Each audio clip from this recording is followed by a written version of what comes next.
اور یہ تو قرآن کہہ رہا ہے، وہ اللہ کا رسول جو ساری امت کے لیے روتا روتا روتا دنیا سے اٹھ گیا اور ایسا رویا کہ کوئی نبی نہ رویا، ایسا تڑپا کہ کوئی نبی نہ تڑپا، کہ اللہ کو ہزاروں دفعہ تسلیاں دینے کے لیے جبریل بھیجنا پڑا، قرآن بھیجنا پڑا کہ آپ اتنا غم کیوں کرتے ہیں، آپ اتنا کیوں روتے ہیں۔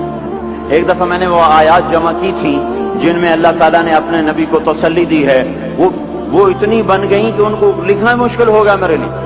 وہ 100 سے زیادہ آیات بنتی ہیں جس میں اللہ تعالیٰ تسلی دے رہا ہے، لعلک باخع نفسک الا یکونوا مؤمنین، لعلک باخع نفسک علی آثارہم ان لم یؤمنوا بهذا الحدیث اسفا فلا تذهب نفسک علیہم حسرات ما انت علیہم بوکیل لست علیہم بمسیطر ما انت علیہم بجبار من کفر فلا يحزنک کفرہ من کفر فلا يحزنک کفرہ ولقد نعلم انک یضیق صدرک بما یقولون۔ اس قسم کی آیات جن میں اللہ کہہ رہا ہے میرے حبیب اتنا غم نہ کر، اتنا غم نہ کر، اس قدر غمگین اپنی امت کے لیے۔ اس کے باوجود آپ کا گلہ قرآن میں سن لو، جب ایسے نافرمان جو کبیرہ گناہ کرتے کرتے مر گئے، اس بددیانتی میں، شرابوں کے پینے میں، نماز کے چھوڑنے میں، کبیرہ گناہوں میں غرق ہو کے مر گئے، تو یہی اللہ کا رسول جو ہمارے لیے رویا بھی اور تڑپا بھی، یہ نا فلا تذهب نفسک علیہم حسرات، یہ آیت اس مضمون میں ایسی زبردست آیت ہے کہ اس کو اردو زبان میں منتقل نہیں کیا جا سکتا، کہ جو اللہ تعالیٰ نے آپ کے اندر کے سینے کا غم، حسرات اور فلا تذهب نفسک علیہم حسرات، ان الفاظ میں جو اللہ نے اپنے محبوب کے سینے کا غم بیان کیا ہے، اللہ کی قسم کوئی زبان اس کا ترجمہ نہیں کر۔ قیامت کے دن جب دیکھے گا ہماری نافرمانیاں تو کہے گا یا رب ان قوم اتخذوا هذا القرآن مہجورا، اے میرے مولا یہی ہے میری وہ امت جس نے میرے قرآن کو چھوڑ دیا، میرے قرآن نے پکارا مسجد میں آؤ، انہوں نے مسجدوں کی راہیں چھوڑ دیں۔ مجھے بتاؤ یہ اتنا مجمع کہاں سے آ گیا ہے؟ یہ اس میں سے 1/3 باہر سے آیا ہوگا، یہ 2/3 تو سارا گلستان کالونی کا ہے۔ ان کے قدم باقی 5 نمازوں میں کیوں نہیں اٹھتے؟ یہ کہاں چلے جاتے ہیں؟ کیا یہ اللہ کی دھرتی پہ 8 دن نہیں رہتے؟ کیا یہ صرف 8ویں دن اللہ کا رزق کھاتے ہیں؟ کیا یہ صرف 8ویں دن اللہ کا پانی پیتے ہیں؟ کیا یہ صرف 8ویں دن اللہ کی ہوا کے تنو تن اپنے پھیپھڑوں میں لے جاتے ہیں؟ کیا یہ صرف 8ویں دن اللہ کے دیے نور سے دیکھتے ہیں؟ کیا یہ صرف 8ویں دن اپنے کانوں سے سنتے ہیں؟ کیا یہ صرف 8ویں دن اپنے جسم کی نعمتوں سے فائدہ اٹھاتے ہیں؟ کیا یہ صرف 8ویں دن سورج کی روشنی سے نفع اٹھاتے ہیں؟ کیا یہ صرف 8ویں دن تاروں کی جھلملاہٹ سے نفع اٹھاتے ہیں؟ کیا یہ صرف 8ویں دن اپنے بیوی بچوں کے ساتھ بیٹھتے ہیں؟ اس پتھر دل کو کیا ہوا؟ کیوں نہیں اس کے دروازے پہ دستک پہنچتی؟ یہ کیوں ویران ہو گئے؟ ایسے تو پتھر بھی سخت نہیں۔ عطا اللہ شاہ بخاری کہا کرتے تھے، اے ہندوستان والو تمہیں اتنا قرآن سنایا کہ میں سر کو سناتا تو صبا بن جاتی، میں پتھروں کو سناتا تو موم ہو جاتے، میں دریاؤں کو سناتا تو طوفان تھم جاتے، اور میں موجوں کو سناتا تو ان کی طغیانی رک جاتی۔ پتہ نہیں تم کس مخلوق، کس چیز سے بنے ہو، کس خمیر سے بنے ہو، تمہارے سینوں میں دل نہیں ہے، پتھر ہیں، اور پتھر سے بھی زیادہ کوئی سخت ہے، اشد قسوة من الحجارہ، پتھر بھی اللہ کی حیبت سے لرزتا ہے اور کانپتا ہے، پر تم کون سے انسان ہو، کیسے سینوں میں دل لیے پھرتے ہو کہ 5 دفعہ اتنا بڑا بادشاہ تمہیں پکارے، حی علی الصلاۃ، حی علی الصلاۃ۔ ایک تھانے دار پکارے گلستان کالونی کا کہ تمہارا سمن ہے آ جاؤ، تو سر پہ پاؤں رکھ کے بھاگے، ڈی سی پکارے تو کام چھوڑ کے بھاگے، اور تمہارا زمین آسمان کا بادشاہ تمہیں دن میں 5 دفعہ پکارے اور کانوں پہ جوں نہ رینگے، اور 8ویں دن مسجد کو آ رہے ہوں۔ کیا 8ویں دن کھانا کھایا ہے؟ کیا آج ہی پانی پیا ہے؟ کیا آج ہی چائے پی ہے؟ یہ ایسی جفا اپنے آپ سے کرتے، شیطان سے کرتے، ملک و مال سے کرتے، اپنی دکانوں سے کرتے، یہ بے وفائی اللہ سے کیوں کی ہوئی ہے؟